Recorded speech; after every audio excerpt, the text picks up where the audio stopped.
Hello and welcome to the Business Channel in association with UK Trade and Investment. In this programme we're looking at the scale and the extent of the changes that are happening in the BRIC countries and other high growth markets, and we report on how Britain can contribute to that growth. The world's high growth markets are developing their own powerful momentum. Wealth is spreading, companies are investing, infrastructure is being built, institutions are modernising. The result is a huge demand for specialist services and consumer goods. There's a huge change in the scale and the extent of the BRICS countries, because what's happening is you've got a very rapidly growing population, and as the population is growing, it's also growing in sophistication and purchasing power. So the demographic of consumers is changing enormously. You've also got an increasing sophistication in terms of the capital markets and an increasing aspiration to fuel the growth of those economies.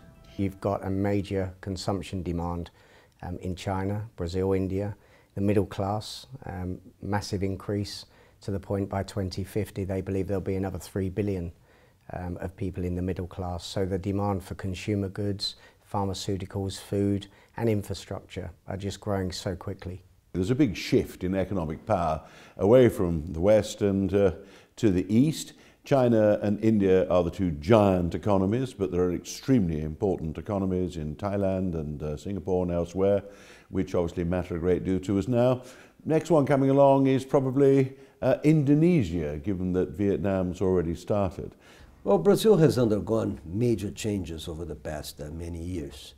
And these changes are of a different nature: an institutional change with the strengthening of the democratic process, a growth of the economy, which is now the 6th largest in the world, and perhaps more importantly, a change in the internal social pattern of the country, with the incorporation of close to 50 million Brazilians into the middle class. This presents enormous opportunities for business and for increased cooperation between the two countries in several different sectors. Well, the BRICS, along with a number of other developing nations around the world, are going gangbusters. I mean, their economies are still going like a train at the moment, by comparison particularly with the European Union and with North America. So BRICS are hugely important as a potential market for UK companies. And it's not as though we haven't traded with these countries before. I mean, traditionally we traded heavily over centuries with those countries and actually invested in those countries as well.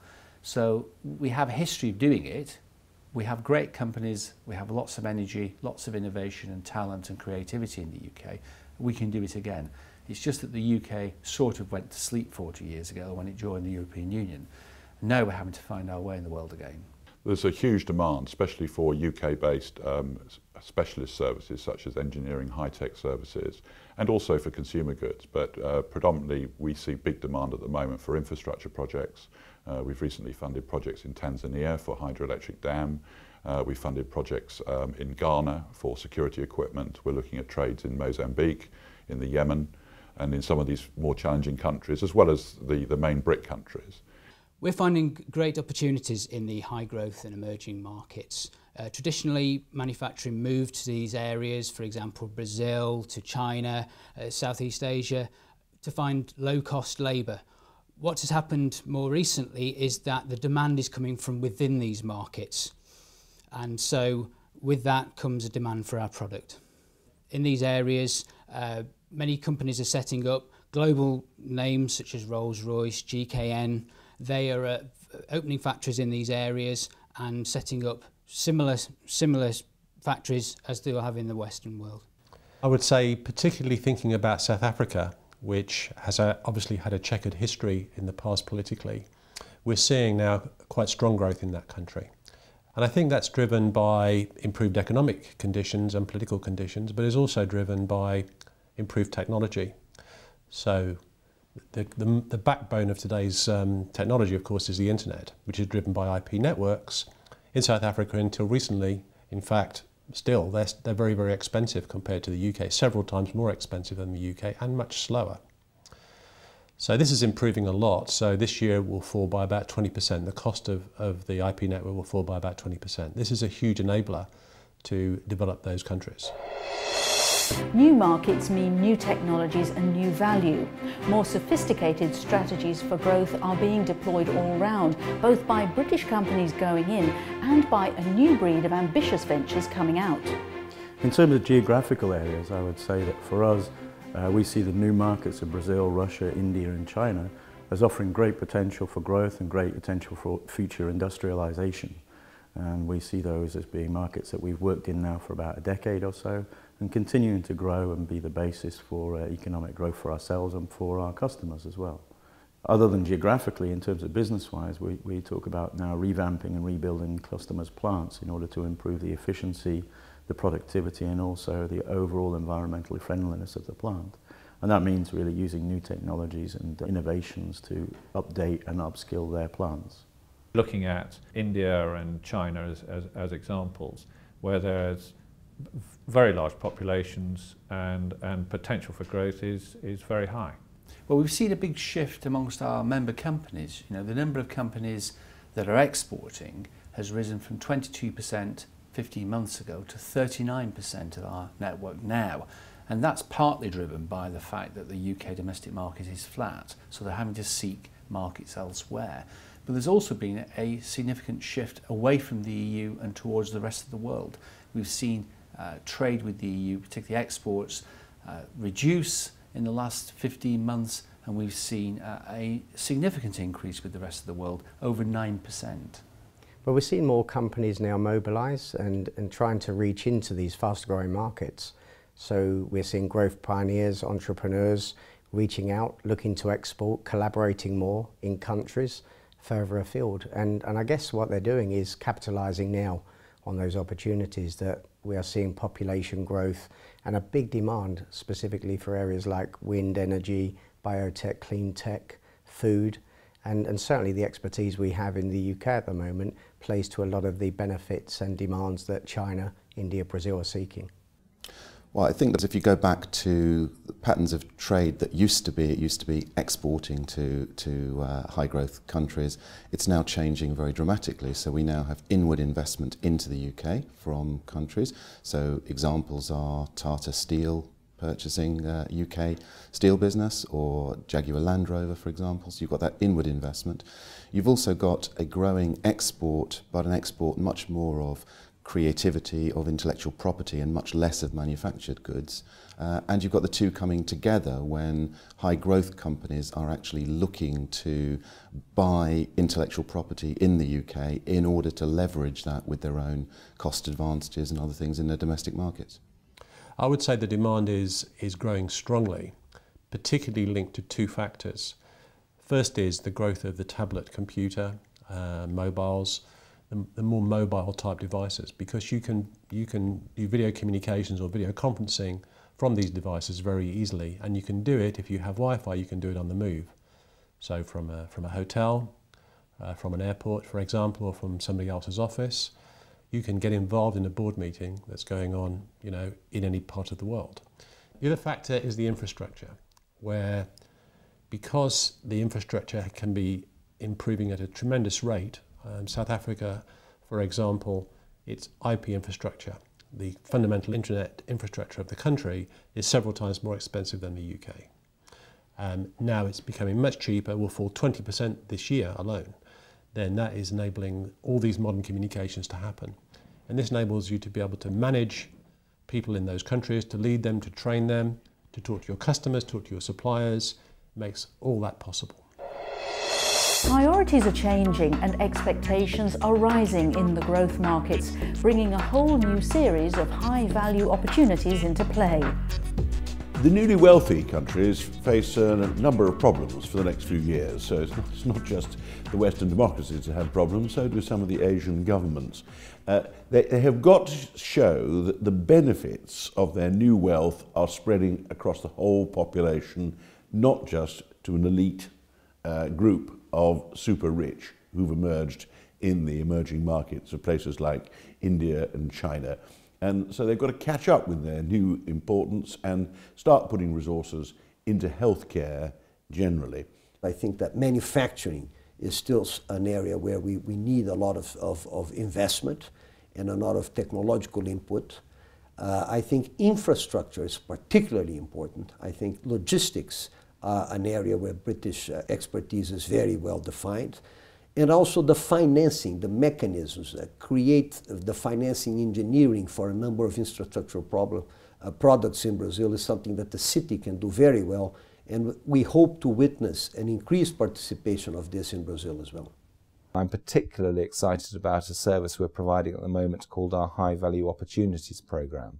Under this, we have identified the 50 or so biggest value projects globally, and will be leading major integrated campaigns to access value for the UK around these. So they could be big infrastructure projects or big energy projects or big projects in particular sectors like health, where we're working with the Saudi government to reform their health service on the NHS model with a lot of private sector provision.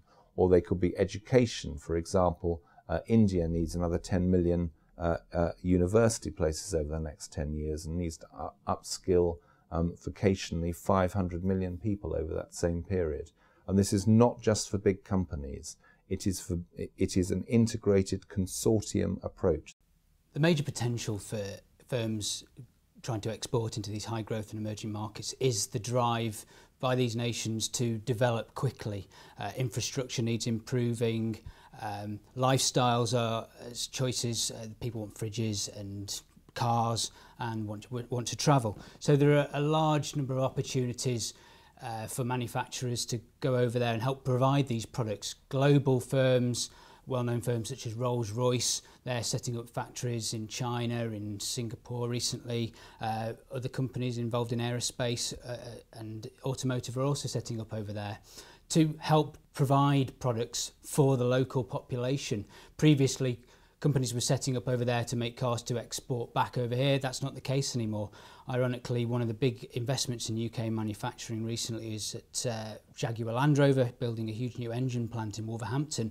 Jaguar Land Rover now sell more cars to China than they do to the UK market. So we're even exporting goods from the UK to these markets, as well as setting up factories in these markets to service these local populations as infrastructures grow. I think that those countries that are seeking to put in more infrastructure offer more and more opportunities for clients of ours to supply goods and services into those countries. And particularly with the rate of growth in some of those countries, we really are seeing inordinate number of orders being brought to us by our clients looking to fund those. Britain's record for ingenuity and flair, combined with its reputation for trust and reliability, can bring significant advantages in winning orders and tying up deals. These countries also need to grow and add value to their manufacturing base. Britain is fantastically good at technology transfer in the manufacturing space. They need to extend and grow and develop their infrastructure. Again, British design engineers, British consultants, British construction equipment manufacturers can help in this. They need to develop the best health and education services in the world as their populations grow to expect better in these areas. Britain is incredibly strong in those areas.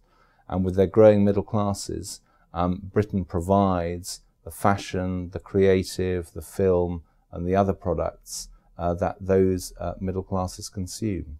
And particularly after the Olympics, Britain's brand is very strong in those markets. Well, the UK, I think, is still seen as a source of quality products and services. As I've travelled around Asia, I constantly get the message that people want to see the UK trading with Asia, that they want UK products and services. We're a very strong economy when it comes to services. 79% of our economy is actually in the service sector, and we have high quality professional services, financial services, creatives, IT and so on. And countries, as their economy becomes more mature, they require those things to add value to their own productive base. The added value part of it is hugely important. At first, it tends not to be recognised that actually professional services can add value to manufacturing, but there's no question that it can. I think we command a very high degree of trust in the world, which we must at all costs actually retain and deserve. The British brand, as it were, carries with it implications of quality in some areas and reliability and reasonably straight dealing. And people like dealing with the British. It's always interesting how comparatively welcoming people are in different markets around the globe. And then, of course, in sectors of business, we have particular strengths. Healthcare is one of them. Actually, oil and gas exploration, particularly undersea, is another one that I'm involved in, where we're particularly strong because of our experience in Aberdeen in the North Sea. But in pharmaceuticals, financial services, there are key areas which we can concentrate on without actually excluding, of course, the potential for exporting goods and services anywhere. But we have a good quality reputation. I think one of the great advantages of the UK is that it is seen as one of the oldest established trading nations in the world, and there's a great history of merchant banking and finance and a longevity. Specifically in business, absolutely. So we get more trust, I think. I think people regard us as very much a fair society and a good society. So this is a big advantage when you're doing business, that people have some confidence. And of course it helps a lot that if you look at the banking systems and the legal systems in many of these countries, they're often based or have a common parent to the UK banking and legal systems. And when you're trying to set up businesses and to trade, this is a vital component. In healthcare in particular, Britain should have an avid audience over the next few years. All that we've learned about managing quality of care in a universal system will be eagerly absorbed as billions are spent by China, India and elsewhere on improving treatments, building hospitals, training doctors and nurses and buying the right equipment. We have a tremendous reputation in this country for healthcare, quite rightly. We have the National Health Service, we have all our training for our clinicians, and we also are extremely good at the management of services, the management of pharmaceutical distribution, management of patient records. And given the huge expenditure that is going to take place in places like India and China, we're trying to get a share of it. Well, the world's healthcare markets are converging. The BRIC economies are doing exactly as we have done in Britain, which is to access the best that exists wherever it's developed. British companies therefore offer expertise where they've developed techniques and practices over the years. And the healthcare practitioners have invariably had to work with companies local to them to ensure that they get what they need when they need it. British surgical instruments are right up there with the best in the world. Many surgical techniques were developed in the United Kingdom in the first place, in centres of excellence in Scotland, the north of England, in south of England, and surgical instrument manufacturers were set up alongside those particular university hospitals. And as the techniques developed, so too did the instruments to supply the needs of the surgeons. For anyone with ambitions in manufacturing, Britain is proving itself to be a leading source of expertise in engineering and design. Only 10% of our economy is manufacturing, but that manufacturing tends to be cutting edge and high tech, and often provides the components or products for other larger manufacturing countries, which then are re-exported to the rest of the world. So for ASEAN market, countries that are building their manufacturing base to become a quality proposition, the UK is a good source of high-tech and cutting-edge components and design. The reputation of Britain's designers and engineers is very well embedded within the BRIC countries. They respect British manufacturing and British engineering. I think really it's up to us to actually continue to drive forward the level of innovation, the technology that we have, and to invest in making sure that we have a good proposition for those people and the clients in those countries. Something that actually picks them up to take them beyond the current level of performance and productivity and takes them beyond that to the next level. The advantages of being British in these markets is great. Take an example from our Brazilian distributor who said that they see UK as an area which has a great deal of expertise in manufacturing. In our sector, which is oil mist and filtration, but also in other areas. We've got a lot of high-end manufacturing, advanced manufacturing companies, and a lot of these nations are now looking to develop their own advanced manufacturing sectors, and they are looking to countries like the UK to be able to provide that support and experience. Barriers remain in dealing with the high growth markets, but better communications, clearer frameworks and more support are opening the way for businesses of all sizes. There are plenty of challenges around consistency of regulation, around slow bureaucratic processes, and around barriers to trade in different ways. However, it is perfectly possible for companies of all sizes to succeed if they are prepared to commit time to doing so, and if they use the support that is available to help them in those markets. Not all the growing markets of Asia are difficult and underdeveloped. Many of these markets are actually quite open, quite well developed in terms of their regulation and their legal systems, and where English is widely spoken. Business is becoming easier to conduct in these markets. The internet is a fantastic resource. Filtermist have websites in each country. We've got many different local language websites. UKTI help greatly. We can turn to them for resources to research the markets, to help us to find new customers. Many of these cultures really rely on face-to-face contact. So of course with video messaging, that's great. Travel. We can travel anywhere around in the world with 2 stops from the UK. And again, it's important to help grow relations in these places, so the world is becoming smaller. And globalisation as a whole helps. Products that we know over here are the same all around the world now. Many of the products are globalised, and everybody wants them and has a requirement. I think as the markets mature, they get better financial systems, there's better infrastructure within the countries.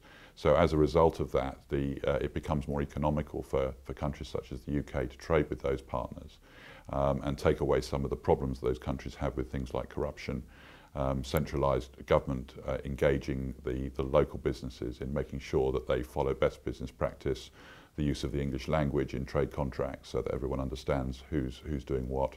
These are all very important developments that are taking place at pace at the moment, which will fundamentally change the ability of the rest of the world to deal with the BRIC countries.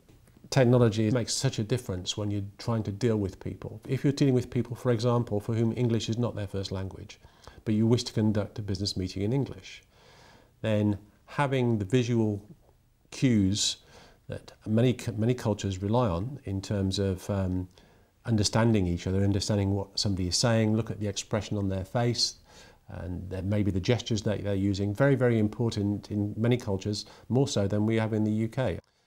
So this is something we have to bear in mind. Also, it gives you the ability to share information. So you can share graphs or charts of information, as well as simply speaking and gesturing. So although it's a long way away, if we can shorten that distance, which we're doing now using communication techniques, such as the vast service that we offer, then it enriches the conversation, makes meetings much closer to having a face-to-face meeting than I think anything else you could do. As more working capital drops into place and as protection is made against non-payment, the financial risks in fulfilling an order rapidly diminish. I think our services and businesses like us that provide similar services give the businessman confidence to trade in these markets. And as that confidence grows by removing risk and delivering a certain degree of certainty to the transaction and the exit potential, then we can see more businesses exporting and consequently as a result a much better growth phase. We also work quite closely with a couple of the government departments, UKTI and the Export Credit Guarantee Department, who offer further support to businesses to allow them to access not only our services but services from the major banks to allow them to fund these transactions. And we believe that the incentives from the UK government most recently will further support growth in this market. Well, help we provide as well for customers locally would be a range of things. One, it's how we mitigate risk through the whole supply chain, end to end, as well as financing the customer's trade cycle right the way through. To put this in context as well, people need help, thought leadership, and we've deployed recently around 180 international commercial managers specifically to give advice about cross-border transactions and that support. So we actually add a bolt-on service for our clients where we actually bolt on a trade credit insurance policy. And what that does is effectively protect our client against bad debt and insolvency and non-payment. It doesn't protect you if the goods don't get accepted, but once the goods are delivered, it allows the exporter to trade with confidence and know that should something happen to his end customer and he's offered them credit, that he will eventually get paid even if it's through the trade credit insurance company. The best strategies for entry are those that most closely match the expectations of a business's local customers, and those that capture why it's different. I think firstly, what is the market? You know, when they look at a particular country, is this a market where they could sell more? Understanding the cultures in the country and the rules and regulations in the country, because every country has different tax laws, has different employment laws, and it's understanding the entry. How do we get into those countries? Well, companies that are starting out to look where do they get growth in the future, we've got relatively difficult economic conditions still in the UK, even worse as you go south through Europe. So we don't have an extremely buoyant consumer demand throughout Europe. So increasingly companies in established markets have got to look to high growth markets for where their demand is going to come from. So they've got to really understand the consumer dynamics, understand local customs, local trading patterns, if they really want to take advantage of exporting their goods and services into those pockets of opportunity. You know, why is this a good idea for you? How do you increase your presence, your penetration, what the markets are like, what the issues are like going both ways in terms of regulation, general administration, taxation and so on. So it's from a grassroots level all the way up to when they're trading. It's about understanding each country itself. So in China, I think it can be a challenge to get in. So having people on the ground that understand the local culture, what is important to them in terms of what do they need. China at the moment, 76% of all production for electric is generated through coal. So sustainability, clean air, is going to be a big issue for them going forward. So understanding how you make those connections, how you offer your services there, very important. Brazil, middle class, aspiring, World Cup coming soon as well, and the Olympics. So learning from the manufacturing and infrastructure capabilities we have here. It's my belief that there's a certain fear factor in exporting for many manufacturing firms, for many British firms, full stop. And I think what they need to understand is that often trading overseas is just as easy as trading in your own country. It's often what we've used as a stepped approach. We started off dealing with America, for example, and European countries, but then used the same strategy to then grow to other countries. We've used distributors to do it for us. They then know the local business culture, so they are our sales team on the ground. It means that we deal with the distributor and they help us get through any cultural barriers. It's really about the products, about product development, and about having this very close relationship with our clients. And I think meeting their demands and also looking at their plants to see what they need on an everyday basis to meet their clients' requirements. So we have to look one step beyond our clients to their clients and the manufacturing industry that they're in. And I think for us, winning the Queen's Award really was an affirmation of really we've been doing the right things for some time. But beyond that, I think we'll probably continue to develop our products and make sure that we change our products to have key differentiators from our local competitors and our global competitors. We already addressed the Chinese market in a small way via the portal of Hong Kong. And the Indian market, we're active in the education sector. But in Russia, we have no distributor at all. And Brazil has been a focus of our attention recently because we felt we had to start somewhere and we thought we'd start there. So recently we commissioned an OMIS report from the UKTI so that we could understand better the market in Brazil and how we could then find a relevant partner. To date, we are in the early stages of developing a partnership with a company in Brazil who themselves are keen to work with us. For smaller companies, it can be tempting to overestimate the complications of operating in a high-growth market, whilst underestimating the potential to capture a niche against relatively little competition. We have plenty of examples of small companies of every size that have been successful in BRICS. And what I would also say is that I think the scope for smaller companies to offer specialist goods and services is actually very high, because it is the niche companies that are least likely to have local competitors who can take them on. Although size does bring its benefits, I think that ourselves and some of the companies that we work with, some of the smaller companies that we work with, they're very capable of dealing with the BRIC countries now. If you look at the advances in communications and you look at advances in the internet, really you can service your clients on a 24/7 basis from a remote location. It does mean though you have to be quite an intimate relationship with your client to be able to service their requirements on a constant basis, not just as and when they need you, but to solve their problems really. What you have to do is make sure the basics are right, that the products that you have, the services that you have are of interest to those people in the BRIC countries. You have to be careful not to have a product which is just going to compete alongside a local competitor, and you have to have some distinguishing or differentiating factors. And I think with the reputation of British engineering and British manufacturing and technology, then I think they're very capable and we're very capable of doing that. And of course, we as a company, we're happy to help other English companies, British companies to enter those markets based upon what we've learnt about them in the past. I don't think these are markets that are too distant for anybody. The key is, find trusted advisors, find people that have already mobilised to countries and learn from them, but also do a lot of research beforehand. Understand each market will be different, but this is where the banks as well as HSBC can help. We want to be those trusted advisors as well as working with other people in the market, including government like the UKTI. The challenge of dealing with markets that are distant from yourselves rely on the ability of finding the right people to work with in the first place. As a company, we're never going to be able to set up manufacturing operations elsewhere, and we wouldn't want to be honest. But what we would want to have are the right distributors in the various markets overseas that will assist us in developing those markets. To unlock a market, it's always worth finding the right partners to navigate your way around any local sticking points.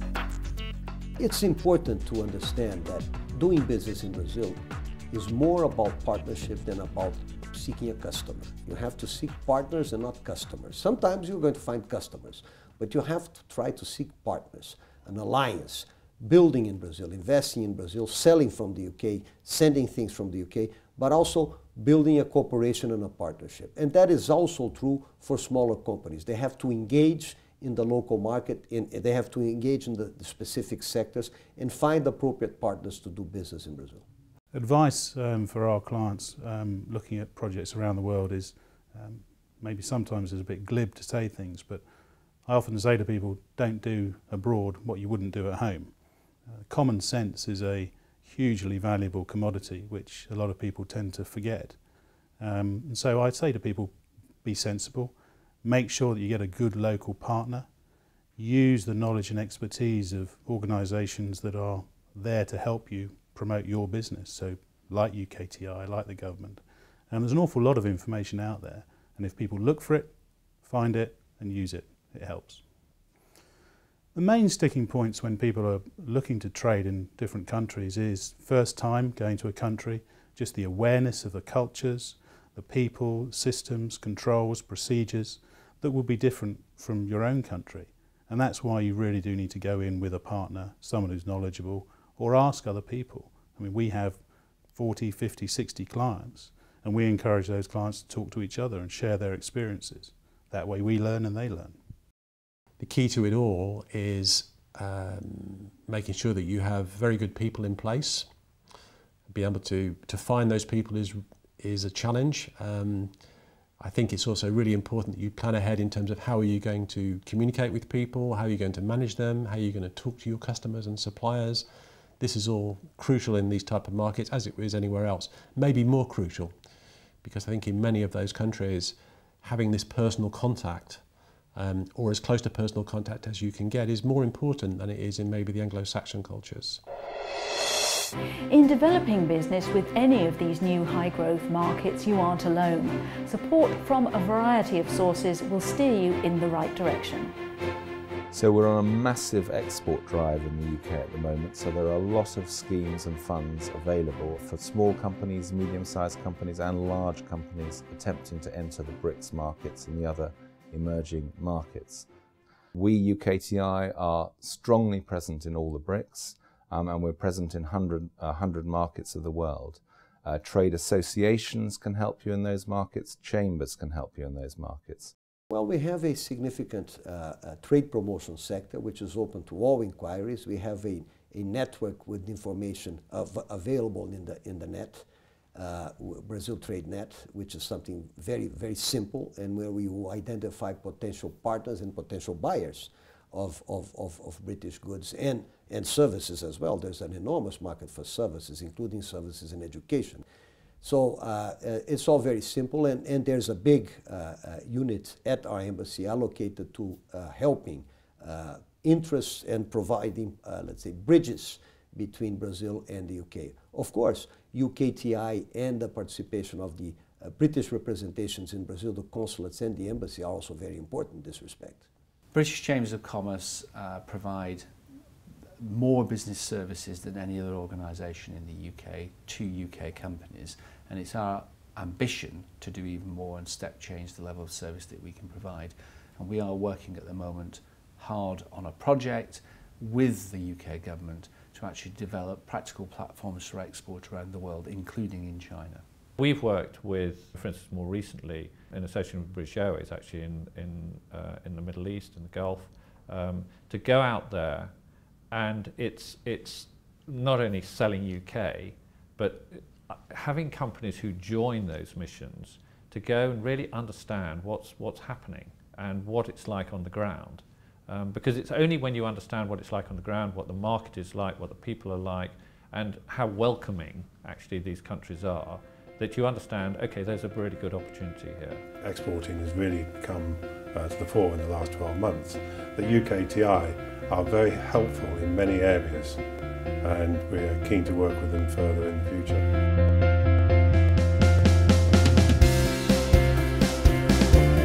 For many companies, the experience of immersing themselves in these high-growth markets is already starting to redefine their business. As billions of consumers join the middle class, as modern infrastructures are created, and as the appetite for creativity and know-how sharpens, many more companies will find themselves exploring further the extraordinary transformation that's taking place in these markets.